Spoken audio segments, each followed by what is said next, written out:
sesuatu kebaikan. Misalnya jenengan sudah nikah belum?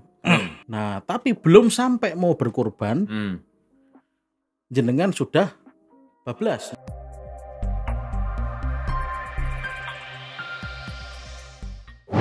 Assalamualaikum warahmatullahi wabarakatuh.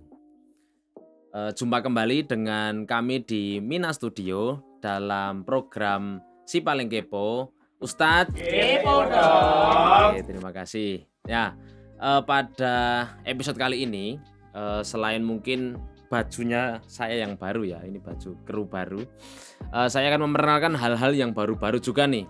Ada yang baru-baru nih di konten kita.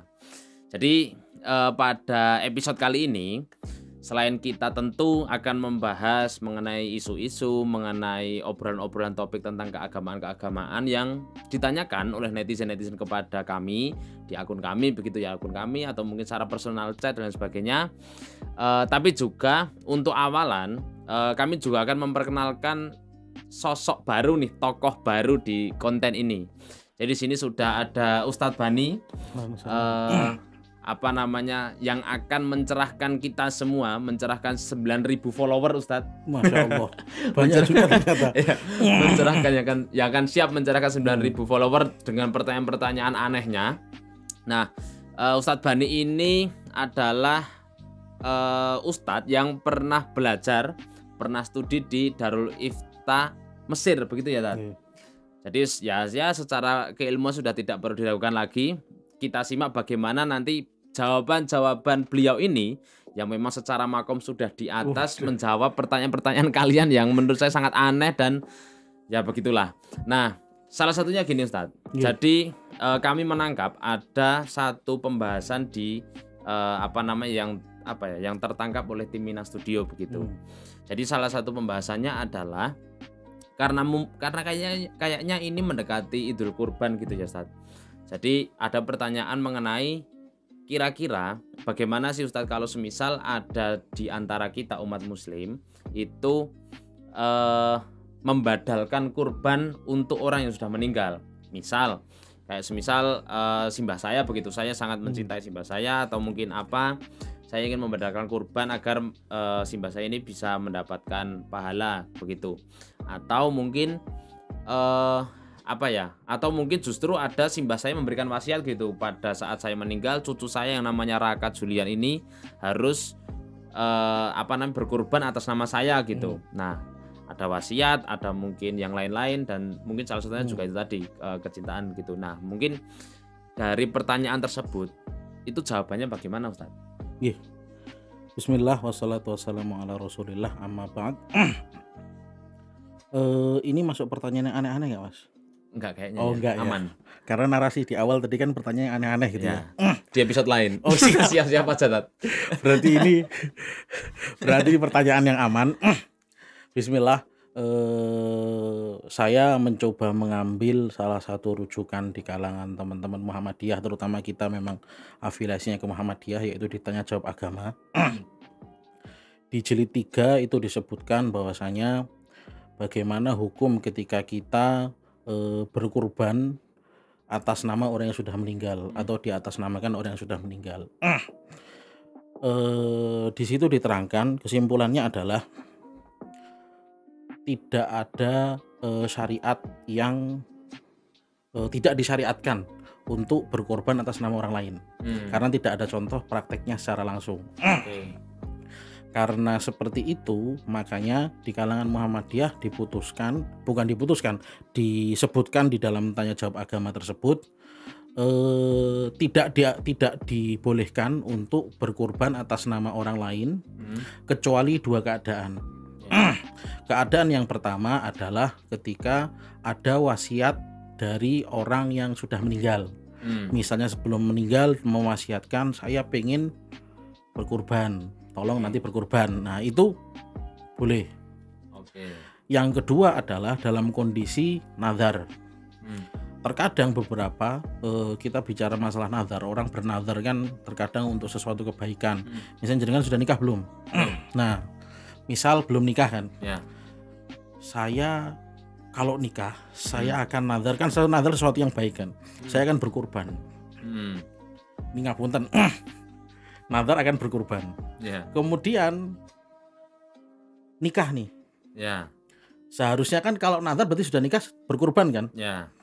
Nah, tapi belum sampai mau berkurban, jenengan sudah bablas misalnya, ngapunten. Saya makanya ngapunten. Atau mungkin si fulan lah, bukan jenengan, si fulan. Ya. Agak deg-degan saya ya yang ngomong orang alim itu berbahaya. Siap, mboten. Makanya tadi saya langsung alihkan si fulan misalnya. Ya, si fulan aja tadi. Si fulan aman. Itu lebih aman. Nggih. Si fulan kemudian setelah dia menikah, seharusnya dia menunaikan nazar. Ya.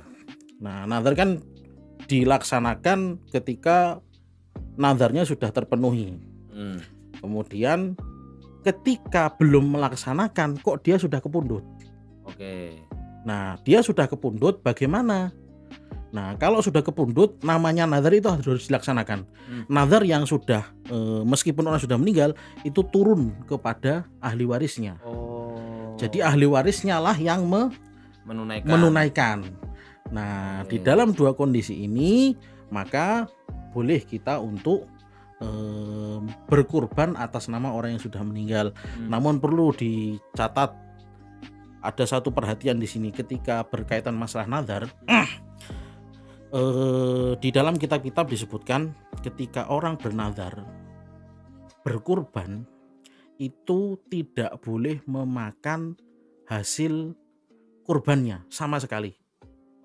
Ini yang menjadi catatan karena terkadang nggak banyak dibahas ini. Ya. Karena cuma sekedar boleh apa tidak doang saja.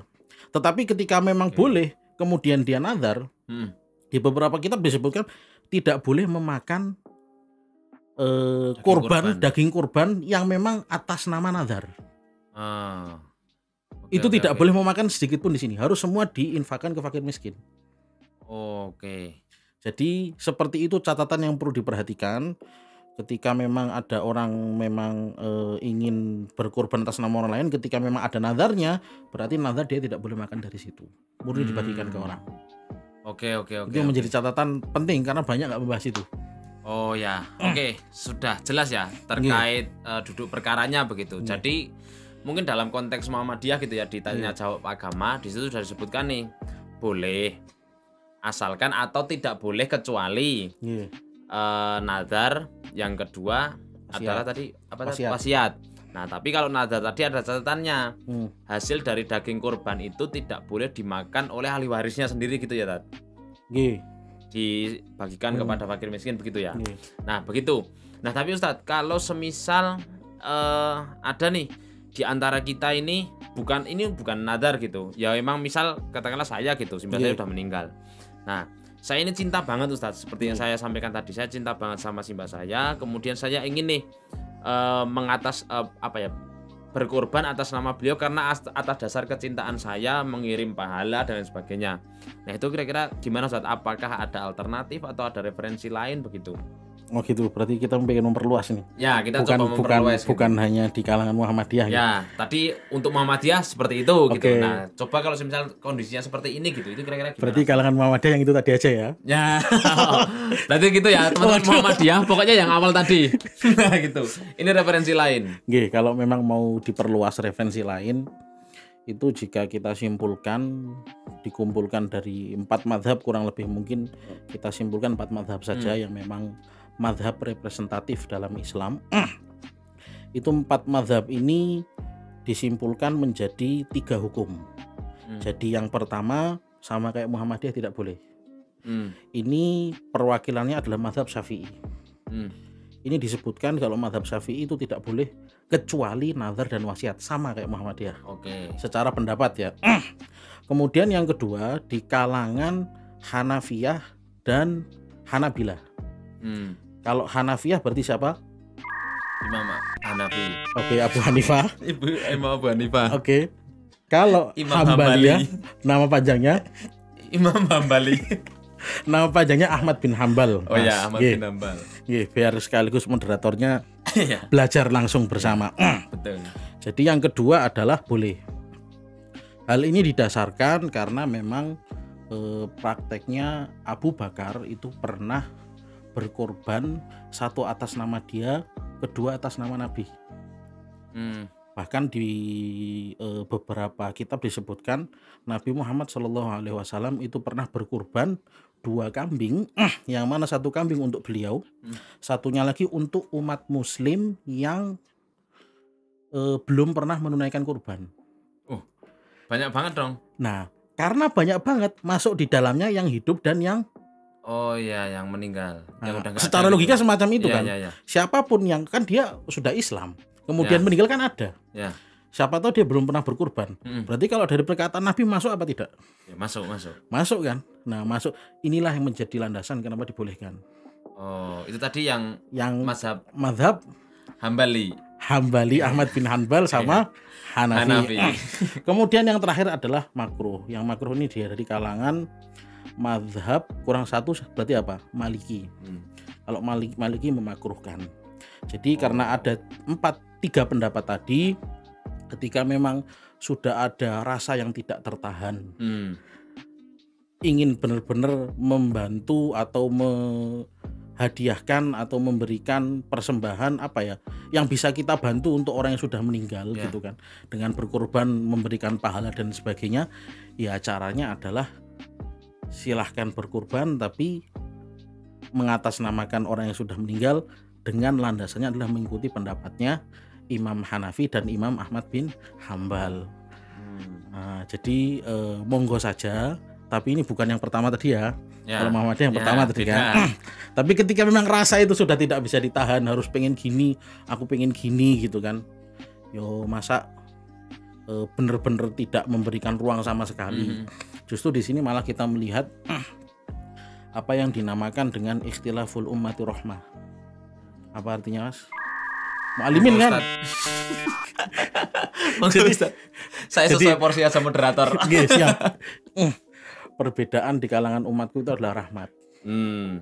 Nah, perbedaan di kalangan umatku adalah rahmat. Nah, di sini menunjukkan ada pendapat yang membolehkan. Ketika memang sudah tidak tertahan rasa itu, berarti ya sudah, pun bismillah dilakukan dengan niat orang yang sudah meninggal, tetapi mengambil landasan dari yang ini.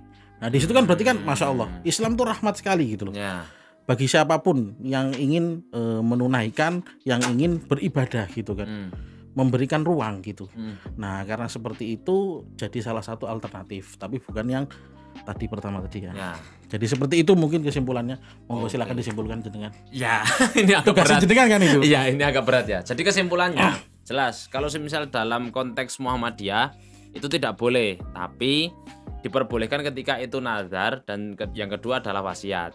Tapi kalau semisal memang rasa cinta kita, rasa ingin kita membadalkan kurban kepada orang yang sudah meninggal atau keluarga kita atau siapa kita, kerabat kita, itu bisa saja diperbolehkan dengan mazhab yang lain begitu. Di antara 4 mazhab itu ada 3 perbedaan. Nah, salah satunya itu memperbolehkan di antara yang makruh dan di antara yang tidak boleh. Begitu kita masuk. Besok saya jadi ustadznya. Ya begitu, teman Mina, terima kasih atas pertanyaannya, atas perhatiannya begitu ya terhadap apa ya konten-konten yang masukan-masukan untuk kami. Tentu ini menjadi suatu hal yang menyegarkan, suatu hal yang menyenangkan, dan tentu ini bisa jadi ladang pahala juga ya Ustadz buat Ustadz Bani begitu insya Allah. Oke, begitu dari kami, terima kasih. Kami tutup. Assalamualaikum warahmatullahi wabarakatuh.